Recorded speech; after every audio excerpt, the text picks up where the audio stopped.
Hey everyone, I'm John Hayden. Let's queer up politics.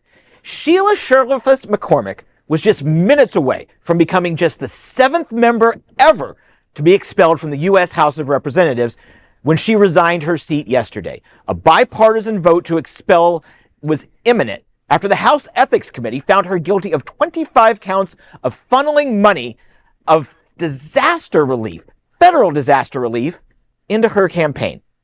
Now, she calls the process unfair and a witch hunt and waited until literally the last possible moment to give up.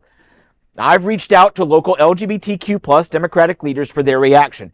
Kristen Browde, president of the Florida LGBTQ+ Democratic Caucus, told me, quote, "We are always disappointed when a politician engages in misconduct no matter the party."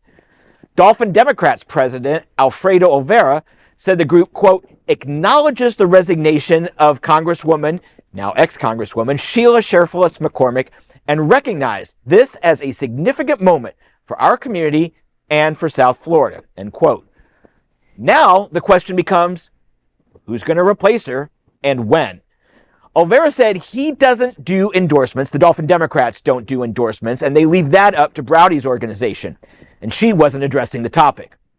Elijah Manley, who has appeared on this show many times, was already challenging Cherfilus-McCormick in the primary and says he does plan to run in the special. After the resignation, he made his case to represent the district, saying in part, "I was raised in Sistrunk by a single mother, many days in homelessness and poverty. I have spent years organizing alongside families in the district. Now the district deserves a special election to elect a representative who will fight for things working families actually need." Now it's Governor Ron DeSantis' move. He must call for a special election, and given the narrow partisan makeup of Congress, he's expected to delay as long as possible. And Olvera told me he wouldn't be surprised if the seat sits open until November. You know, the Florida 20 is the bluest district in Florida. Last cycle in 2024, Republicans didn't even bother to run a candidate against her. Once she won the primary, that was it. So redistricting is in the works right now here in Florida. So will they try and redraw it so maybe a Republican will have a chance? Possibly. The governor may have to call a special election whether he wants to or not, because a Republican up north in New Smyrna Beach is Corey Mills is facing a House ethics investigation, and a motion to expel has already been filed by another Republican candidate. So the way this is going to play out is going to be very interesting and very fun to watch. Well, fun if you're not under indictment, that is. So I'm looking forward to seeing how it happens. Whether Elijah Manley will be able to become the nominee and the congressman, who knows? A poll done a couple of months ago found that he was in a virtual statistical tie with Sheila for the nomination in the primary. So it's going to be very interesting for people like me who love this kind of stuff over the next couple of months. Do you know when the court case for the redistricting of Florida is supposed to have some kind of answer? Well, it's not a court case. The legislature is in special session, okay, and they will redraw the districts as they see fit or as how Donald Trump sees fit. Right, and then that will go, I'm sure that'll be challenged.